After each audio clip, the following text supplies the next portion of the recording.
जैन दोस्तों, मैं अधिवक्ता Swati Jain juris legal associate में आपका एक बार फिर से स्वागत करती हूँ। आज मैं बात करने जा रही हूँ पत्नी के द्वारा पति पर एलिगेशंस लगाए जाएं 498 डीवी सीआरपीसी 125 या स्त्री धन को लेकर, लेकिन पत्नी को जहां लगे कि वह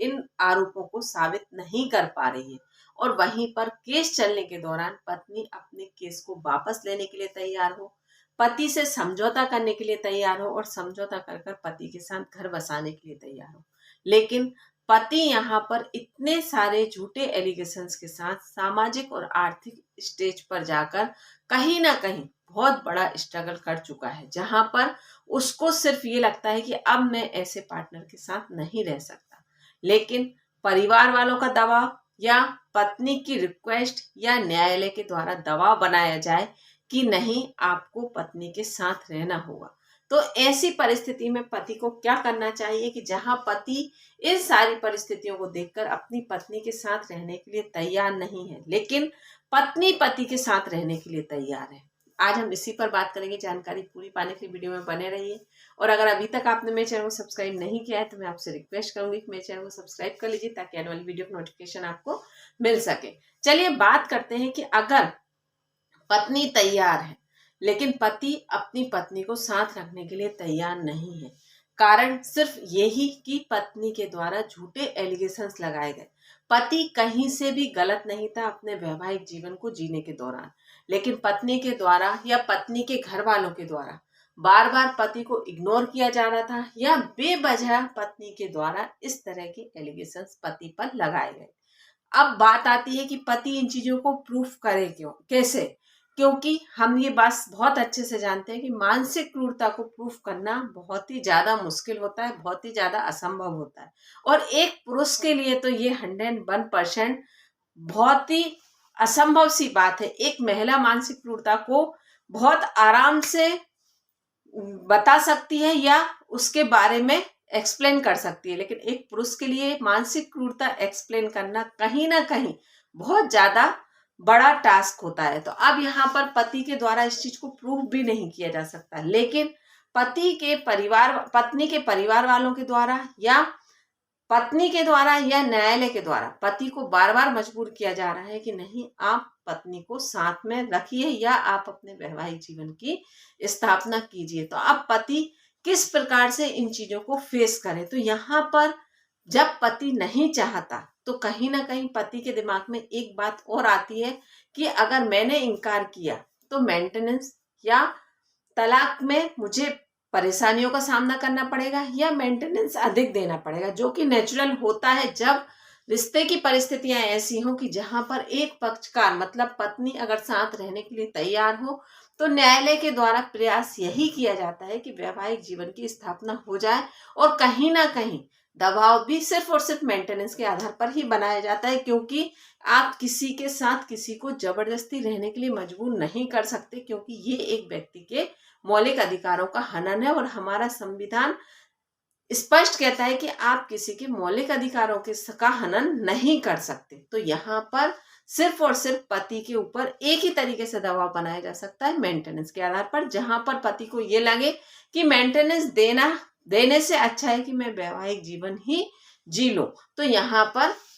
ऐसी परिस्थितियां निर्मित होती हैं, लेकिन अगर पति को ऐसा लगता है कि जहां पर किसी भी प्रकार से ऐसे पार्टनर के साथ रहना किसी भी प्रकार से संभव नहीं है, तो एक बात तो आप ये समझ लीजिए कि आपको यहाँ पर ये प्रूफ करना चाहिए जो पत्नी के द्वारा 498 का आरोप लगाया गया था। मतलब पति और पति के परिवार वालों के द्वारा जब क्रूरता की जाए पत्नी के ऊपर तो तभी 498 का केस पत्नी के द्वारा पति या पति के परिवार वालों के ऊपर किया जा सकता है। तो यहाँ पर आप एक चीज तो इस बात को उठा सकते हैं कि जब पत्नी बेवजह बिना कारण 498 का केस कर सकती है तो आगे चलकर ये किस प्रकार की परिस्थितियां निर्मित कर सकती है, इसका अंदाजा आप स्वयं लगा सकते हैं। तो आपको यहाँ पर एक लीगल लैंग्वेज में ड्राफ्टिंग कराकर अपने एडवोकेट का सहारा लेकर इस बात को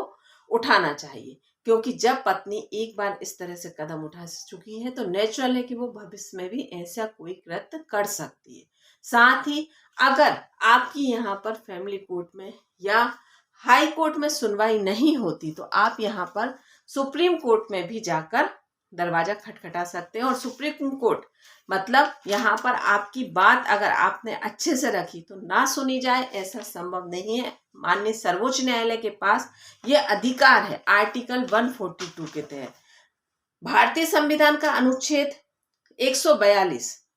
सर्वोच्च न्यायालय को कुछ विशेष शक्तियां प्रदान करता है। इसके अंतर्गत सर्वोच्च न्यायालय किसी भी मामले में पूर्ण न्याय के लिए कोई भी आदेश पारित कर सकता है, कोई भी आदेश पारित कर सकता है, भले ही उस मामले में कोई कानून लागू हो या ना हो। मतलब अगर आपके रिश्ते की परिस्थितियां ऐसी हैं कि जहां पर आप उस रिश्ते में किसी प्रकार से रहना संभव नहीं है, मतलब यहाँ तक कि 1-2 जजमेंट है मेरे पास, अगर आपको उन जजमेंट की कॉपी चाहिए हो तो आप व्हाट्सएप नंबर पर मैसेज कर मांग सकते हैं। व्हाट्सएप नंबर मैंने डिस्क्रिप्शन में दे रखा है। उसमें यहाँ तक उन जजमेंट में ये भी कहा गया है कि एक मृत रिश्ते को चलाकर, मतलब जहाँ पति पत्नी आपस में किसी भी प्रकार से साथ नहीं रह सकते, वो एक कहीं ना कहीं मृत रिश्ता है। तो यहाँ पर ऐसे रिश्ते को आगे चलाकर सिर्फ और सिर्फ 2 लोगों को पीड़ा पहुंचाने के अलावा कुछ हासिल नहीं होगा। तो यहाँ पर ऐसे रिश्ते को खत्म कर देना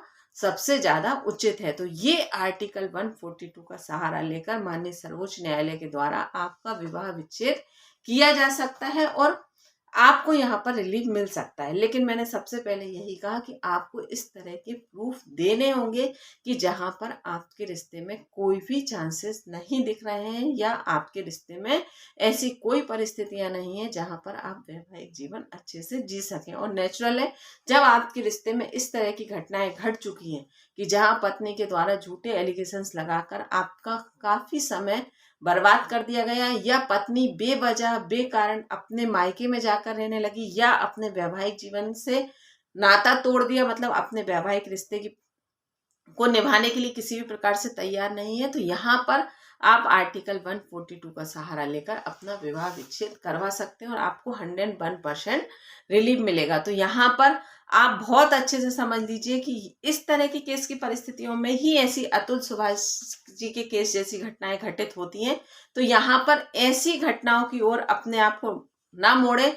अगर आप वास्तव में परेशान हैं तो आपको न्याय मांगने के लिए जाना चाहिए और आप यहाँ पर न्याय मांगेंगे तो आपको 101% न्याय भी मिलेगा। लेकिन आपको यहाँ पर पहल इस प्रकार से करनी होगी। जानकारी अच्छी लगी हो तो एक बार मुझे कमेंट बॉक्स में कमेंट कर जरूर बताइएगा। धन्यवाद।